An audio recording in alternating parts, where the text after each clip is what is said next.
Hi, I'm Jeff Yee, and I'm a COVID-19 survivor.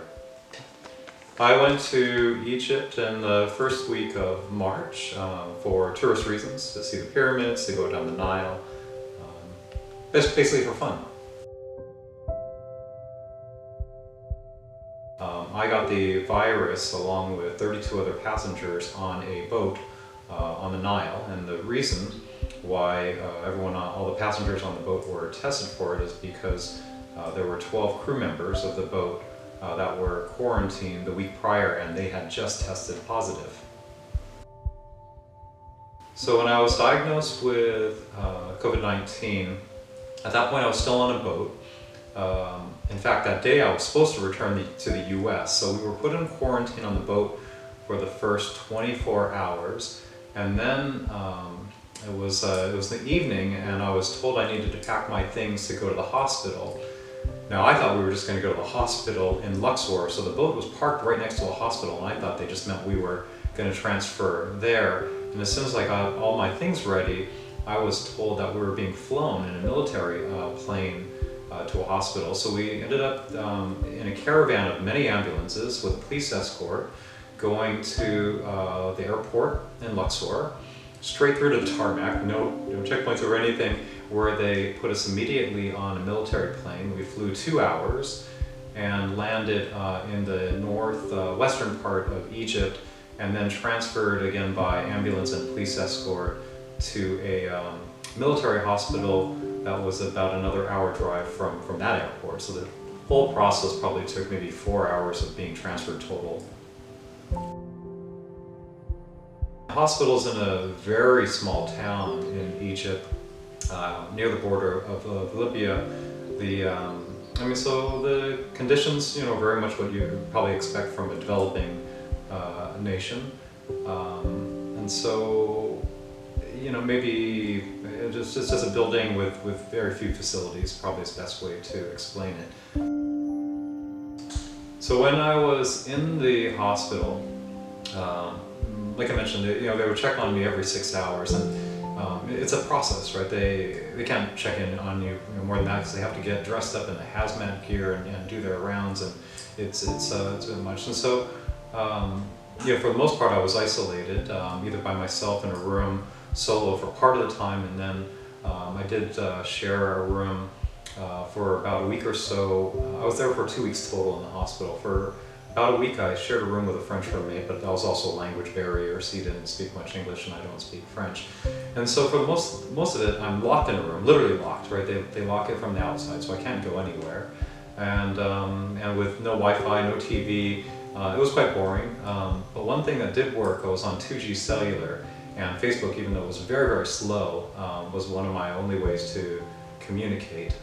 Even email I had a hard time reaching, but for some reason Facebook Messenger was very efficient, and that was my way to communicate with family. So when I was in the hospital, there was a lot of boredom because I did not have Wi-Fi, no TV. My roommate for weeks spoke French, and then I was transferred to isolation where I didn't have anyone. So I did find myself a bit on social media, but of course it was incredibly slow, and also I'm 9 hours ahead from West Coast, 12 hours from a lot of people from Hawaii that were contacting me. So a lot of it was me just kind of sitting around, not knowing what to do. I was planning my escape, even though that was just for fun. Doctors and everyone there knew it, and not to mention there was a lot of police guarding the building. I wouldn't have been able to get anywhere, but I had no utensils, never had a fork. In my 2 weeks, all I had was spoons, and so I ended up taking plastic spoons and, doing almost anything with them, from trying to pick a lock to, I made little soccer players and created a goal. I had to build my own soccer ball to do that. But basically, since I didn't have much to do all day, I took what little utensils I was given and tried to do something with it for fun.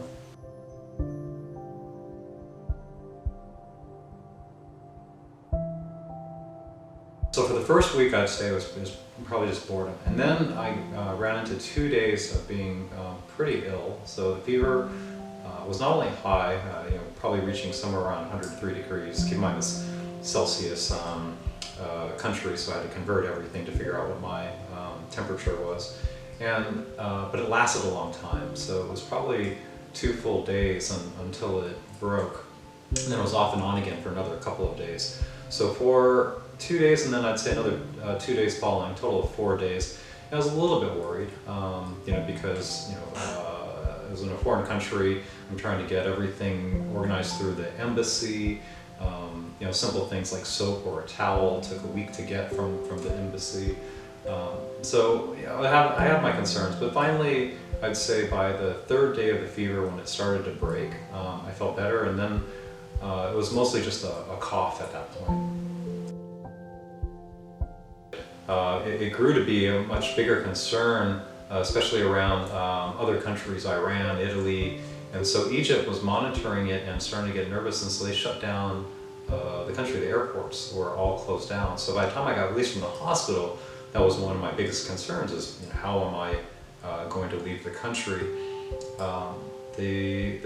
So when I was released, I went from the hospital by van to Cairo, which was also an experience, right? Middle of the night transfer, going across the Trans-Sahara highway, and got to my hotel maybe 6 in the morning, slept for a little bit, and immediately around probably 10 or 11 o'clock in the morning, got a call from the US Embassy that said, look, we found a flight for you. There's one ticket left. You've got to call now if you want that. And it was an Air France flight that was evacuating French citizens back to Paris. So I was able to get myself on that flight. I go to the airport that evening, because it was like a 2 a.m. flight, but I wanted to make sure I was on that flight. So I got there really early, like 9 p.m., like 5 hours in advance. And the airport's completely closed. And anyway, eventually check in and make my way to the gate. And I'm looking around at the airport, and all the planes everywhere are on the runways, and basically almost anywhere they could park them, because Egypt had closed the airports. Basically, they had grounded all the planes, and they were scattered everywhere.